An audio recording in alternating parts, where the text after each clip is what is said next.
all got these goals and these aspirations, and when you don't accomplish it, you can kind of be in an identity crisis. But I know I get my identity from my Lord and Savior Jesus Christ, and so whatever may come my way, whatever obstacle may come my way, I know that He's my firm foundation.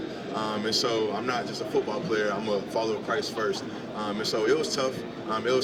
But I mean, I wouldn't take that moment back for anything, because it taught me not only as a player but as a person, because that's life.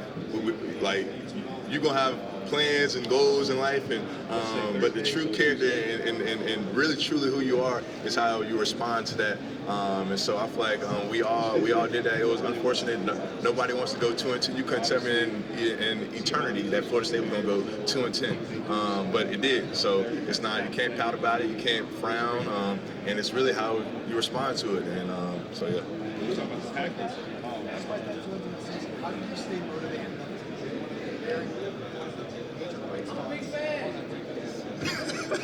What up, Kobe? Like I said, man, my Lord and Savior Jesus Christ. I won't lie. It was some days where I did not want to get up. It was some days where I felt like giving up. But I knew my teammates were looking at me and they were looking up to me, and I was inspiring them through my daily actions. And I'm not really a guy of many words, and I try to lead with my actions and confront things that need to be confronted. And like everybody knows, I'm not the big rah-rah guy. I'm a guy that's gonna pull you off to the side. And so I just try to be consistent each and every day, and just try to show others just to stay up and to keep going, no matter what happens in life. Have you met formally with the Cowboys? He said no. Yeah, like I said, man, I don't got no stain yet. I'm 20 years old. I don't really, I'm not. It's not really my role to be like, oh, I want to go against this guy. I want to go against everybody. I want to prove that I can play in this league, and then when I prove that, then I'll start naming names. Are you doing the combine drills? Yes, sir. Which one are you looking forward to the most? DB drills for sure, just for sure. What's it meant to have one year? Like I said, man, it's nothing short of a blessing. Not a lot of guys have a brother that went through the same process.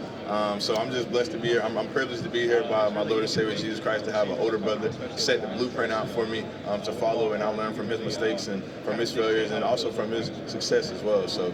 And what do you notice about how he attacked this rehab, man? What do you notice about how he attacked this rehab? Rehab? Oh, I mean, his work ethic is through the roof. He's crazy in the mind. So, his work ethic is through the roof. Just who he is as a leader, and he's a bright spot in dark places, even when he's hurt.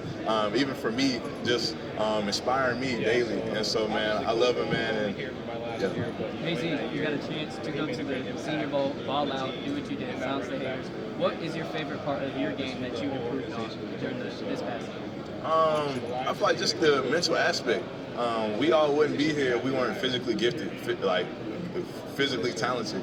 And I feel like just the thing that's going to separate you from most corners, most DBs, really most players, is your mentality. Like, how do you think? Like I said, you can't be too high, you can't be too low in a game. You just got to stay constant and be poised. And I feel like that's just one thing. And I feel like my actions off the field, like I said, I'm a follower of Christ. My actions off the field is a direct correlation to my success on the field. So, how about your tackling ability, and how has that progressed during the course of your career? I mean, I still feel like I could be a more consistent tackler. I feel like I still got things to work on, but my will and my want to the tackle can never be questioned. And so that's just something that I take pride in, and the things that need to get fixed will be fixed. What do you like to do off the field? If you weren't playing football, what would you be doing? Number one, I want to be a sports broadcaster one day.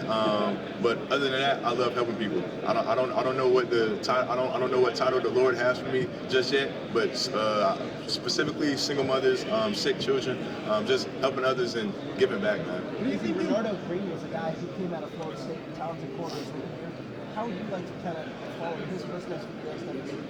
Yeah, of course. I mean, his process, his journey was his journey. I learned a lot of things from him, just from his preparation, just his approach to the game, his approach to meetings, his approach to taking notes, everything. And I just try to pick everyone's brain. But like I said, his journey is his journey, and my journey is my journey. I'm not really trying to follow in his footsteps. I'm trying to make my footsteps and make them even bigger. So. When did you like to play alongside him on the outside of the center? Like I said, man, to play with any of my brothers, blood, non-blood, like, it would be a blessing. What's a point in your career that you remember it locked in for you, that's what you were working on? Go ahead. Have you gotten a chance to meet with San Francisco? No, sir, I have not. What's the point in your career you felt like you were like, hey, I've locked in how to use my frame, the fundamentals that I've been working on, where you felt like you really put it together? Yeah, I really feel like last year. Last year, I feel like it was really one of my probably best years on tape. QBs was throwing at me. He's a youngin, so they tried to try me and stuff like that. So I feel like really last year was when I've always knew I could make it to the next level, but you have to put the action in first. You have to show others that it can be done, and I feel like I did that last year. Have you met with the Steelers yet? Sir? Have you met with the Steelers yet? Yes, sir, I have not. Formally here at the combine. Sir? Any formal meetings? Yes, sir. It's a lot. I really don't even remember all of them, but it's a lot. Have you met with the Buccaneers, and if so, who did you talk to? No, sir, I have not. No, sir. Talk about Mike Norvell and his impact on you and getting you here. Mentally, man. Mentally, physically, of course, that's a given. Like, they're going to do that. But the biggest thing Coach Norvell taught about me was the mental aspect of the game, like responding. Like what I just told y'all, you can never be too high, you can never be too low. I learned that from him. Because in high school, I make a play, I'm rah-rah, I'm immaturely, mentally, I don't really know how to stay level, stay grounded. And he starts that in the winter. Everybody know I early enrolled, came in there January, tour duty. Ain't no joke, they got EMS right there at the front door waiting for you to fall out. So mentally, he's on you. And he was on my butt each and every day, pushing me to be my best. And whatever I told him I wanted to be during our little home visit, when I was in high school still, he held me up to that same standard each and every day. And they try to break you. But I get my strength from the Lord, so I can't be broken. I can just be molded. And so I'm just thankful of him. I'm thankful of my Lord and Savior, Jesus Christ. And I'm just thankful for this opportunity. What was it like with Pat Surtain? Go ahead. What about playing for Coach Surtain?